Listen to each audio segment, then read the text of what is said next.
Good morning, everybody. Last full day of camp. Yeah, it goes by so fast. So.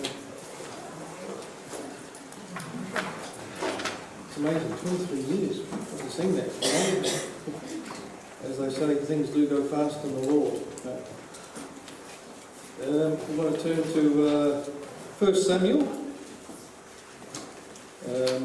chapter 30. I just want to take you on a little journey, a little story about David. This is before he became king. He killed Goliath, I don't know, several years before. And he had an army of about 600 men. He was gifted a town called Ziklag, which is what we're going to read about soon. And of course, him and his family, his wife and his family, also his army also lived there as well. So it could have been like a modern day army base, who knows. But Ziklag is sort of situated right at the southern end of Jordan there. So that's sort of a bit of a preamble.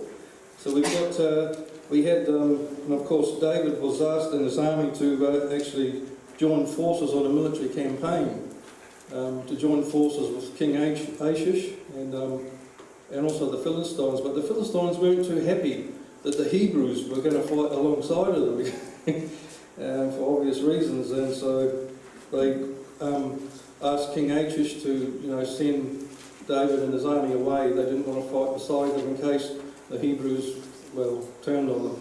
The Philistines were fearful, so David and his army were going back to Ziklag. So this is where we're going to pick up the story in 1 Samuel chapter 30. Did I say that? Yeah. 1 Samuel chapter 30. So you can just picture here, we're going back 3,000 years. There's no cell phones, no transport. The fastest transport was the horse. I guess if you had a chariot and put two horses on it, that would be the fastest mode of transport. But so you sort of got in your mind there, there's David. He's got his army of 600 strong. And they're on their way back to home, to his town, Ziklag. In fact, Ziklag was actually called the city of David, for those that want some information there. Okay, 1 Samuel chapter 30. So we'll pick up the story here. And it came to pass that when David and his men were come to Ziklag on the third day, that the Amalekites had invaded the south and Ziklag, and smitten Ziklag, and burned it with fire, and had taken the women captives that were therein. They slew not any. So none of them were killed, so they just took all the women and the children, took all the loot probably as well, either great or small. They didn't kill anybody, either great or small, but carried them away and went on their way. So David and his men came to the city, and behold, it was burned with fire, and their wives and their sons and their daughters were taken captives. When David and the people that were with him lifted up their voice and wept until they had no more power to weep. So, here we got 600 hardened warriors, and here they are, they're weeping. They're at their wits' end because, their wives and their families are taken. Everything's taken. They don't know what's happened. The Amalekites just took everything. They don't know if they're dead or they're alive. So you can imagine the emotion that's going through these hardened men. Even these men, they were upset. They were unhappy. They were sad. Verse 5 here, they were so sad there at the end of verse 4, says that they had no more power to weep, so they exhausted themselves just by weeping and sorrowing for their wives and their families. In verse 5, David's two wives also were taken captive, Herman and the Jezreelitess, and Abigail, the wife of Nabal, the Carmelite. And David was greatly distressed. That's an understatement. For the people spake of stoning him. So here's a 600 strong army, and they're willing to, put David to death. They put all the blame on David, of course, poor old David. So they were, wanting to stone him, because the soul of all the people was grieved, every man for his sons and for his daughters. But David encouraged himself in the Lord, his God. So we see here that David is in a really bad situation. His men are really, they're ready to, they want to kill him, they want to stone him, take him out there you know, David, this is your fault. You know, you led us on a campaign, and you know, we didn't even fight, or you know, we were sent back, and now look what's happened. And of course, David's in a bit of a situation here. So, you know, what does David do? You know, so we see here that David here, at the end of verse 6, he encouraged himself. You know, that strengthened. He strengthened himself. He went to seek the Lord. You know, he didn't run away. You know, he thought, you know, I've got to sort the situation out. And so who could he turn to? You know, he couldn't turn to his men because they wanted to kill him. So all he could turn to was the Lord. So what he did is that he sought the Lord. And that's a lesson for us, you know. When we were in a situation, probably hopefully not as bad as this situation, where you're going to get put to death, but you know, we seek the Lord, you know, whether the problem's big or great, you know. This is one thing, and David is teaching, I guess, well, the Lord is through David here, teaching us a lesson that even though you might be a leader of an army, you know, and having this power behind you, you know, he didn't rely on them, he relied on the Lord. And so he sought the Lord. So we'll carry on with this story here. Verse 7, and David said to Abiathar the priest, Ahimelech's son, I pray thee, bring me hither the ephod. And Abiathar brought thither the ephod to David. This ephod was the priest wore the sort of ephod, it went over their shoulder and it had 12 gemstones on it. That's another talk that maybe one of your pastors can talk about.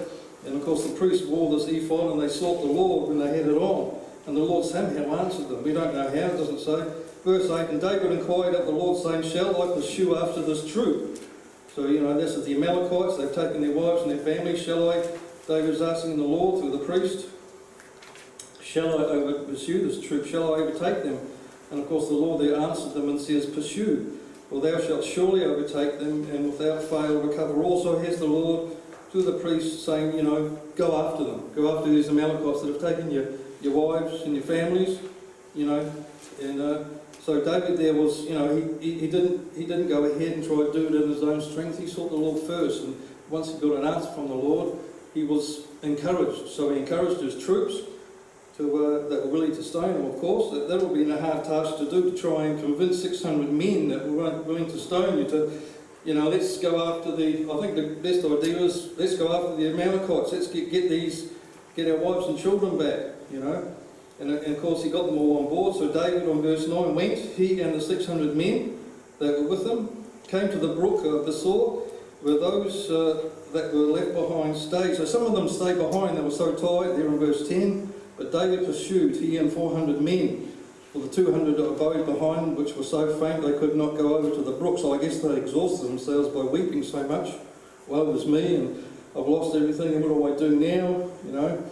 Some of them obviously on the journey, of course. They'd already gone 3 days' journey to get back to Ziklag, because it was a campaign that they were told not to be part of. So they were tired from the journey, and they were tired from weeping. And of course now they're going on another journey, and so 200 of them couldn't cope. So now David's left with 400 men. Verse 11, and they found an Egyptian in the field, and brought him to David, and gave him bread, and he did eat, and they made him, gave him drink, water, and they gave him a piece of cake of figs, 2 clusters of raisins. And when he had eaten, his spirit came again to him, for he had eaten no bread nor drunk any water 3 days and 3 nights. So we see here that even though, you know, the Lord has a wonderful way of supplying people around us to help us. You know, they're not even Christian people most of the time, and I'm sure some of you have been in situations like that. I have a couple of times over my life. That you're going through certain situations, and suddenly somebody that doesn't know the Lord suddenly just comes along and helps you for some unknown reason. And it's no coincidence that when you seek the Lord, that things sort of happen. The Lord makes things happen, opens doors, makes things happen. I know Pastor Brian's got a testimony, he's not here today, but there was a testimony that he had, that he was skiing snowboarding one day, and he went down an icy ledge, and he was really in danger. And there was a big deep ravine down a river underneath, and he would have, if he moved any further, he would have just fallen to his death. And he says, oh, what am I doing? You know, what do I do? So he calls out to the Lord. Next thing he knows, he hears this voice behind him, and there's this ski guy. It looked like he was a Red Cross guy. He had all the gear on, all the ski guys, some rescue skier guy. And he says, you know, and he throws down a rope or something and pulls past Pastor Brian, And then, oh, Pastor Barnes, oh, thanks. And he turns around to thank him, and the guy's gone. And he goes, oh, wow, you know. He believed it was an angel of the Lord. It probably was, you know. He never saw him again. You know, so this sort of thing can happen, you know, when you're in a dire situation. And the same thing happened here. He's not even a king yet, he's still David. Saul was still king. So here we have in verse 13, David says to this young man from Egypt, you know, where do you come from? Where do you belong? And he says, I'm a young man of Egypt, servant to Amalekites. So these are the Amalekites that they're actually chasing down now, that have taken their families. And my master left me because 3 days agone I fell sick. We made an invasion upon the south of the Cherethites and upon the coast which belongs to Judah, and upon the south of Caleb, and we burned Ziklag with fire. So this Egyptian guy was with the Amalekites, that they burnt the town of Ziklag. You can imagine the rage that maybe David and his men, after hearing the story, what? You know, you're part of the problem, you know. But verse 15, David says to him, you know, can you bring me down to this company? And he says, yes, swear to me. This is the Egyptian, swear unto me by God that you will not kill me, nor deliver me into the hands of my master, and I will bring thee down to this company. So King David agreed to let this Egyptian guy that was with the Amalekite army to show them where they were. Let's go, verse 16. And when he had brought them down, behold, they were spread upon all the earth, eating and drinking. There here they are. They go, yeah, they've got all the loot, they've got the wives and the children, they've got everything. And they're all eating and drinking and dancing because of all the great spoil that they had taken out of the land of the Philistines and out of the land of Judah. And David smote them, just as the Lord said, pursue them, you know, attack them. And so David and his army, you know, 400 now, 200, remember, remain back. And so just if the men and David were thinking, you know, we did it by our own strength, the Lord did it with only 400 men. And this Amalekite army probably was even more than that. So just when you know, just in case that David and his men were thinking, oh yeah, we did it on our own strength, the Lord had made it all happen for them and provided that victory there. So from twilight even unto the evening of the next day. So that's a lot of fighting, and there escaped not a man of them, except 400 young men, which rode upon camels and fled. So most of the Amalekite army was killed. And looks like some young youths or young men there, it says, escaped on camels, so they let them go. Verse 18, and David recovered all that the Amalekites had carried away, and David rescued his 2 wives, and there was nothing lacking to them, neither small nor great, neither sons nor daughters, nor the spoil of anything that they had taken to them. So David recovered all, you know, and his men would have been happy about that. David took all the flocks and the herds which they drove before those other cattle and said, this is David's will. So they not only, they lost a lot of stuff, but they actually gained a lot more as well. So they took all the loot that the Amalekites had as well. So, you know, even though they were in a bad situation to begin with, it looked like there was no hope. You know, they had no idea, like I said, what had happened to their wives and their family. And for all they knew, they may have been dead. But the Lord gave David strength after he sought the Lord, and the Lord provided this amazing victory. And that's, you know, we can look at the story and we can even read it ourselves and sort of see, you know, what the Lord can do. You know, if you're in a bad situation, and like I said, it's probably doubtful you're going to be in a situation like that where you're going to be almost stoned to death. But, you know, even though David was in that situation, his life was on the line, he sought the Lord. That was the first thing that he did, and that's the encouragement for us. That if we seek the Lord will open doors, have people help us, you know, show where the enemy is, and deal with the situation. So, you know, that's what we need to do, you know, just trust in the Lord. It's simple, isn't it, really? And yet the world out there struggles with that situation, that concept of trusting in a God that they can't see, but really we can see. His handiworks all around us. We're His handiwork. You know, even David said that we're wonderfully and fearfully made in one of the Psalms. So, you know, David knew, you know, his Maker. And so we do too. We know the Lord too. He lives within us by His Spirit. And you know, we have, you know, we're in a win-win situation. We can't lose really all the battles that we're facing or what we're going through. You know, most of us have probably been through a few heartaches this year. I have, you know, and probably others. And but you know, you look to the Lord. The Lord gives you the strength. just like he gave David the strength, and also David then encouraged his army. You know, he changed the thinking of the men, and they won the battle. They got the spoil, and they got all their wives and their family back.